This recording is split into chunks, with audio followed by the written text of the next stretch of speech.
నీరు కాచుకుంటూ బిడ్డ గోవింద మహాలక్ష్మి బిడ్డ నా బిడ్డ ఏదో ఒక తల్లి వద్దు బిడ్డ నువ్వు ఆడపిల్లవు అది నా స్నానం చేసుకుంటే కోపం వస్తుంది నా బిడ్డ నా మాట విను తల్లి ఆ సాధుమూర్తి మంచివాడు కాదు బిడ్డ వద్దు బిడ్డ ఆ సన్యాసి వాడు గ్రామం తిరిగి ఇల్లు తిరిగి అమ్మా భిక్షాందేహి అని భిక్షయాపన చేసే సన్యాసి ఆ సాధులు వద్దను బిడ్డ చూడు బిడ్డ సాధులు వద్దంటే నీకు 5 కిలోల బంగారం పెట్టి పెద్ద గొలుసు చిన్న గొలుసు చేపిస్తా బిడ్డ డ్రెస్ పెట్టిస్తా బిడ్డ నా మాట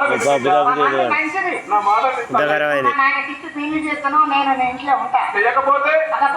కట్టుకొని నీళ్లు లేని బాయిలా దొనికి వస్తా మన పచ్చాన్ని ఊరచ్చిపోక 11 రొట్టెలు ఎమ్మటందుకే ఆకలైనప్పుడు తింటాను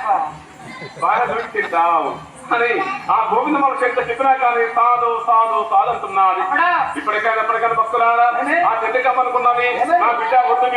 బిడ్డ జనమను పోయాలి అక్కడ నా బిడ్డకు ఏమేమి పట్టిందో బుద్ధమే పట్టిందో ఎరుక మాంసాలు వస్తే ఎరుకడుగుతాను అని ఆ చెట్టుగా అనుకుంటుందట పిల్లలు అదే పెదకొమ్మలే గ్రామంలో బ్రహ్మంగారు శివాలయంలో చాలా బాధపడుతుందట అయ్యో భగవంత స్వరూప నా కళ్యాణం చేయడానికి నా తల్లి ఉన్నదా నా తండ్రి ఉన్నాడా గోవిందమ్మను కళ్యాణం చేస్తున్నామంటే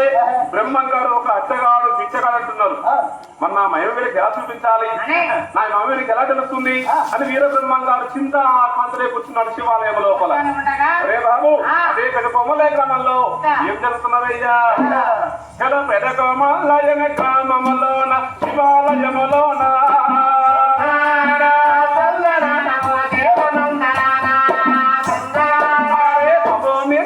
వీర బ్రహ్మము స్థానయుండగాను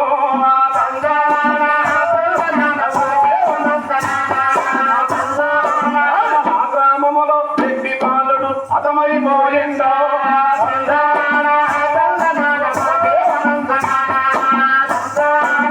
బంధుమిత్రులు దానం చేయక పైలు నేరినారు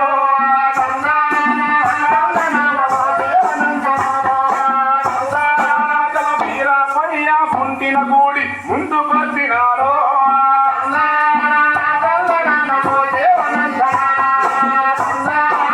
పెంచననేటి పాముల వారు వేగ చూపినాడో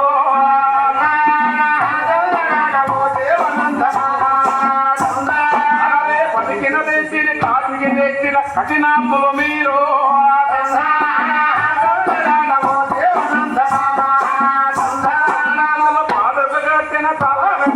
పాపము మీరయ్యో